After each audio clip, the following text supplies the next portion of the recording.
Oh, you come this side. Please come this side. Thank you. Sorry for that. We are here to condemn the irrepressible use of tear gas on students from Butere Girls High School during a drama festival event. This is an appalling act of state brutality and a direct assault on the values of democracy and human dignity that we have fought for a long time in this country. To unleash chemicals on innocent school girls for simply expressing artistic truth is an right and an affront to expression in this country. This act is even as an act of repression. It is an unprovoked attack on the of our nation.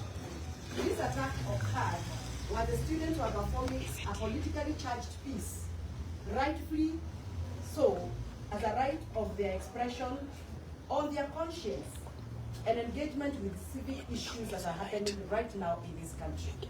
Instead of fostering an environment for dialogue, they were met with violence, causing distress, and among remember these are vulnerable members of our society. It is a violation of their basic rights and unforgivable betrayal of our shared values as a nation. We therefore call for immediate accountability. Those responsible for this disgraceful act must face justice.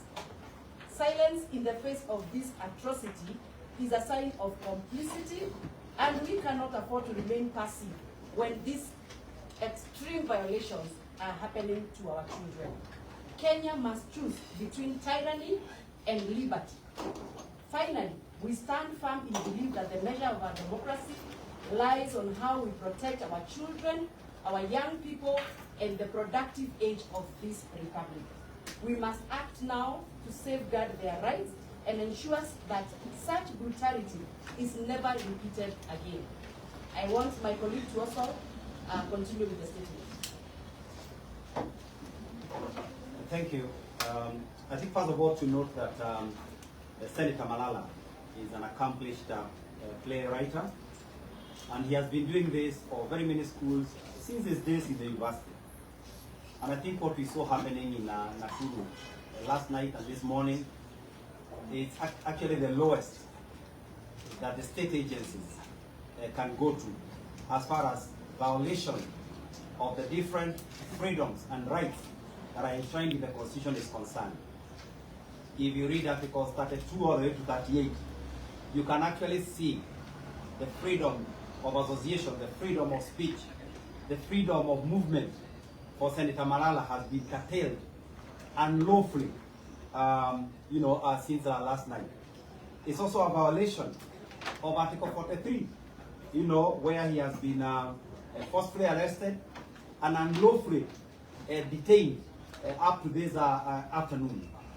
And this is further cements the ongoing negative credentials of the government as a government that is intolerant to its critics, as a government that will go out of way, even if it means violating the rights of children to prop itself up. And to me, this is an extension of the abductions that we saw. This is an extension of the Gen Z crackdown. Now we have taken it a level lower to innocent children, to dignify the members of our parliament. And I think as parliamentarians, we are here to say this must stop. Let us leave our children out of this. Let us leave our children out of our politics. Let our children express themselves. They know their rights. And it is just important that we give them an opportunity. And whoever they want to guide them to express those rights, it is within their right. If they want Senator Malala as their director, he is a Kenyan. There is nothing unlawful that he was doing. So being denied that opportunity, it just shows that this government has reached a point of intolerance that is actually unacceptable, and we call out the security agencies, we condemn this attack, and we say this must stop. Thank you. Our Senator. Thank you.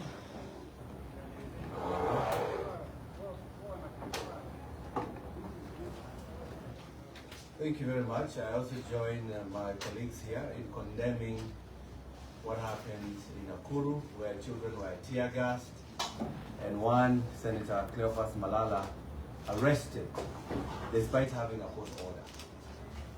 What I can say is that when President William Ruto was trying to demean those who were demonstrating in Nairobi or other parts of the country, he challenged them to bring along their children. He told them, why are you demonstrating without the children? Now the parents heard, the children heard, and the children are now speaking. And since they cannot come to the streets by their own, through the artistic means, they are now able to communicate, to talk about this government. And you know, these children should speak about this government from morning to the evening, because it is the cause of their misery.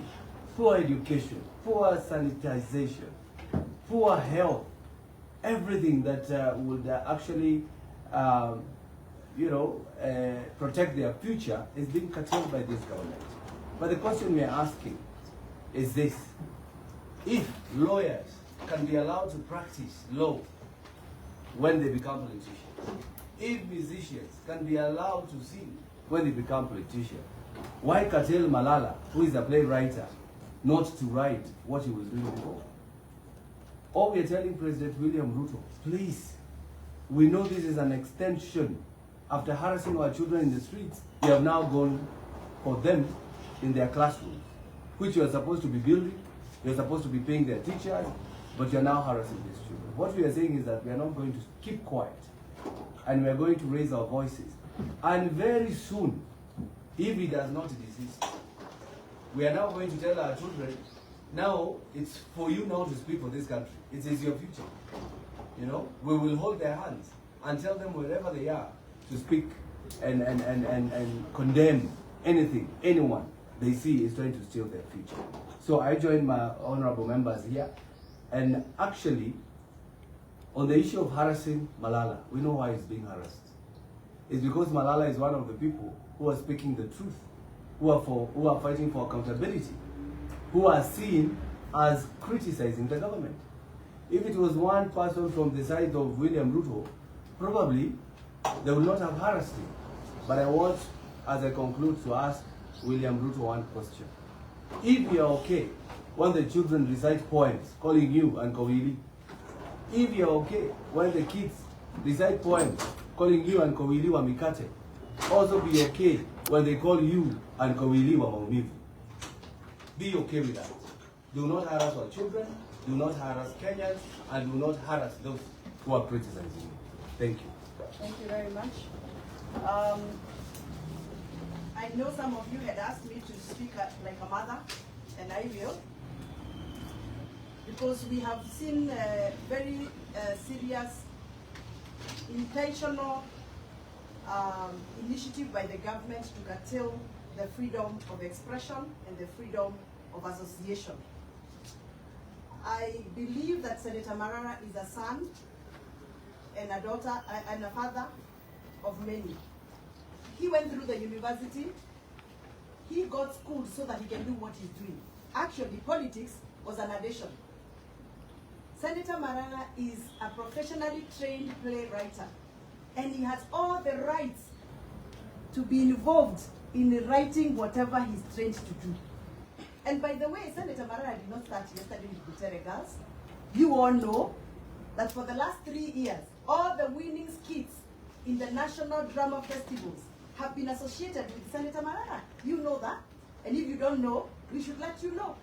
So what is this that Marara now has done that is arcing so much that our children, our girls have to sleep the whole night in a dormitory without food, without showering?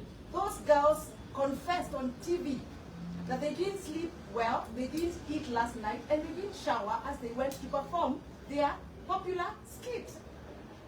Why must we go to this extent? On behalf of parents like myself, I must call out this government for what it has become. A violator of the constitution by which they swore to protect.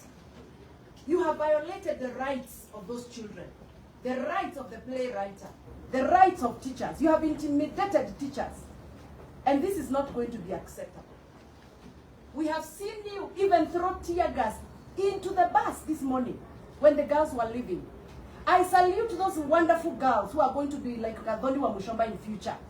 Well done, my girls. You must express yourself.